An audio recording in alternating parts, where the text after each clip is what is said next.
It's already 3 a.m. in the morning, madaling araw.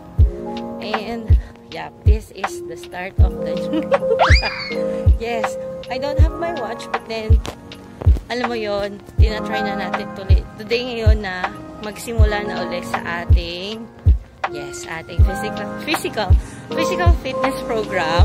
Oo, hindi pa start ng January, but then, I want to start the right way. And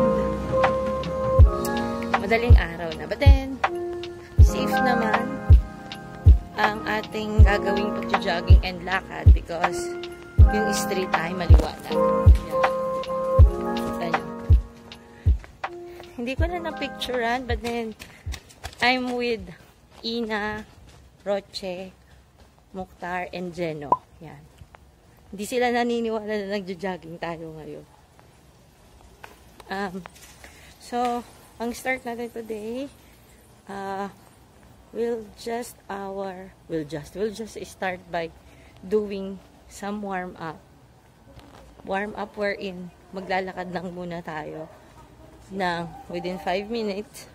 And then, after that, we'll try to sprint and run hanggang sa makarating tayo 2 blocks before our bahay.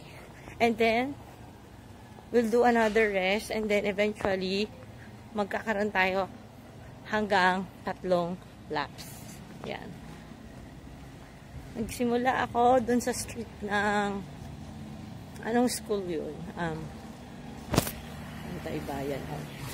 Street ng ano bang street yun? Yung school na may yung school na may yun, naalala ko na. Yan, meron mga jeepneys. So, hindi tayo dapat matakot. Ngayon, ang concern ko lang is I'm now checking out my pockets because I don't want na may malaglag sa mga bitbiting ko. I have my keys and my charger. So, ngayon, tatakbo na tayo.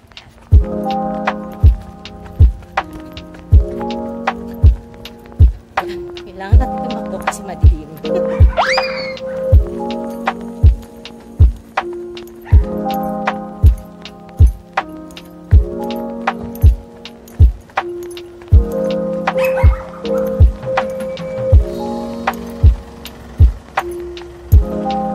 Na-realize ko, ang iksi pala ng shorts ko.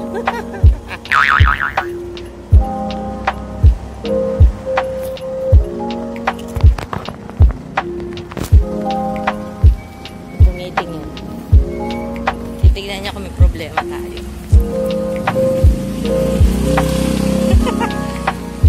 So, the problem, ang pagtakbo ng ganito madilim. Hindi maganda. Tumakbo ng ganito kasi hindi mausok. Wala tayong problema sa mga kasalubong natin. At saka sa bilang may maingay. Ayaw makahigad. May patay na dugo.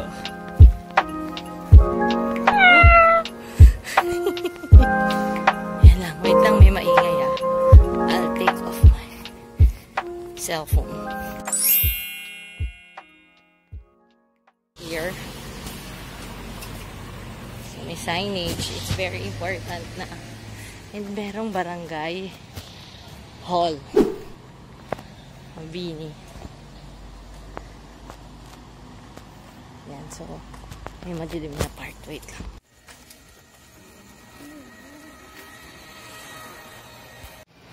Ayan.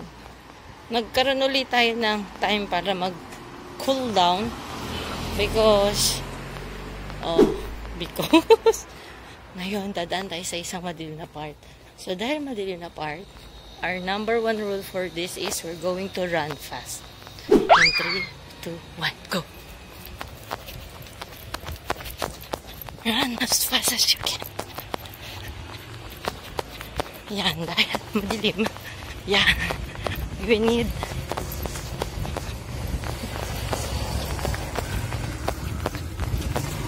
run in a place so fast. Yung stride ko napakalaki. Yeah. And there's no stopping.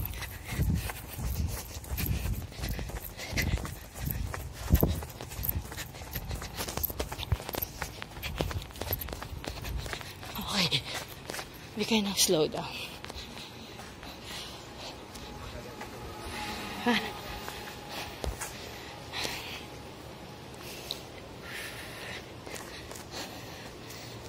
When you are running, you must learn how to control your breathing kasi hindi control, wherein you must correct. And it's healthy na even if you are running, you are still able to speak clearly. Kasi ibig sabihin nun, yung pathways mo, there are no irregularities in your breathing, and yun yung tama.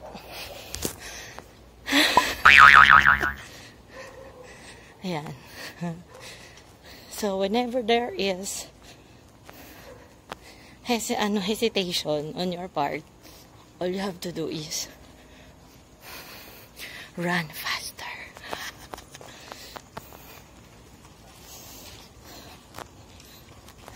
Pero, gawin mong intervals. You'll run fast, you'll run fast, and then you'll run slow, you'll walk to cool down, and then eventually you'll sprint. Kasi kailangan merong interval para yung breathing mo, yung heart rate mo ay ma-regulate. Kasi that's the importance na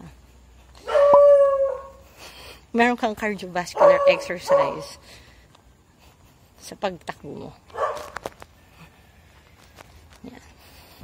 So, I've almost ilang minutes na tayong tumatakbo. Sa tignan ko, we've been running for around 10 minutes.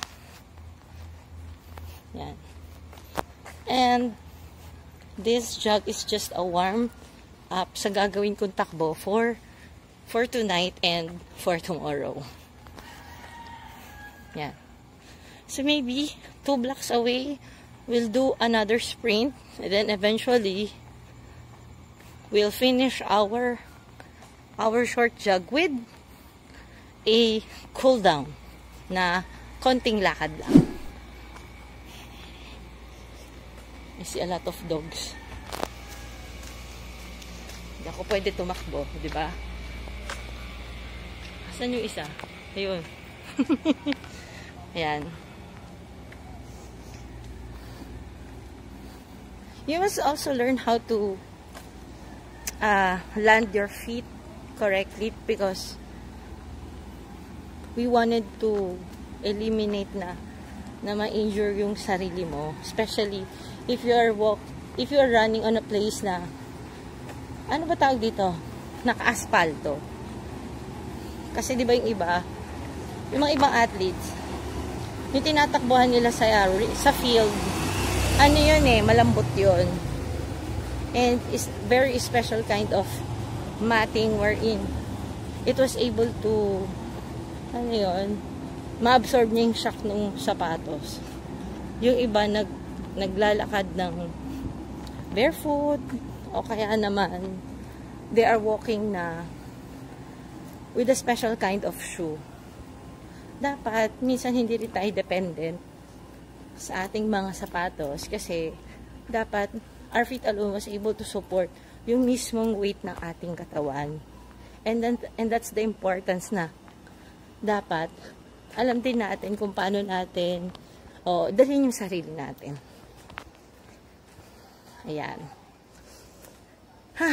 So, maituloy-tuloy ko na. So, yan ang ating short jog. 15-minute short jog for today.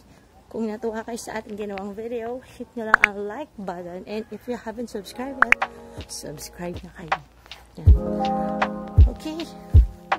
So, pagka-uwi ko, stretching lang and papahinga na.